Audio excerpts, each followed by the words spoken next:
Thank you. I want to start out by noting that as ranking member of the Foreign Affairs Subcommittee on Asia and the Pacific, I certainly appreciate the immense threat that China poses to American citizens in all across the board, with whether it's opioids originating from China, efforts to steal our intellectual property, or efforts to flood our online marketplaces with illegal and often dangerous counterfeit materials. It seems that they'll stop at nothing in what they oftentimes do that harms American citizens, small businesses, and our overall economy. Their predatory behavior, recklessness, their callous behavior can be pretty staggering. Back in May, I mentioned the impact that counterfeits have on companies large and small here in the United States, and I think it's worth repeating that sentiment again.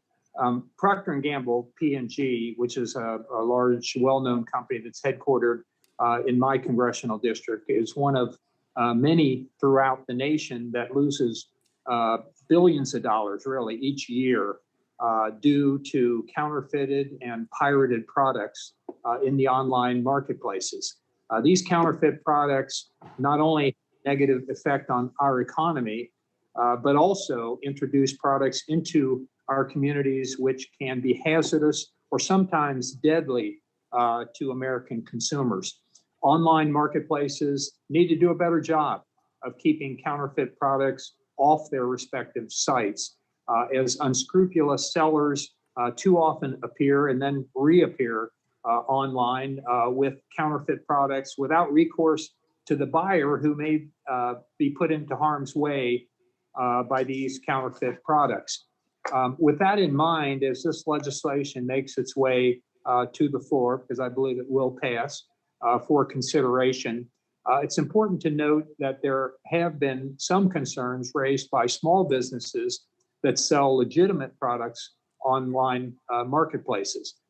As a former chair and ranking member of the House Small Business Committee, one of my main focuses has always been to do all that we can to help America's small businesses and not put barriers or unnecessary regulations in their way. While the intended purpose of the Shop Safe Act is to better ensure that consumers are protected from harmful counterfeit products, it shouldn't necessarily do so at the expense of America's small businesses. It's my view that online marketplaces and rights holders ought to act in good faith together to implement industry standard best practices to protect consumers.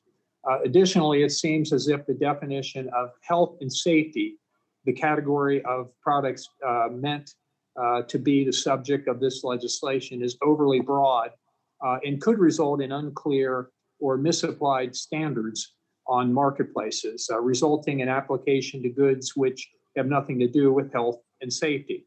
I think that overall this legislation will help to keep dangerous counterfeit products off online marketplaces in the United States, but I hope that the authors of this legislation will consult with small businesses, whether sellers or brands, to further improve it before it reaches the full House of Representatives to the floor for consideration.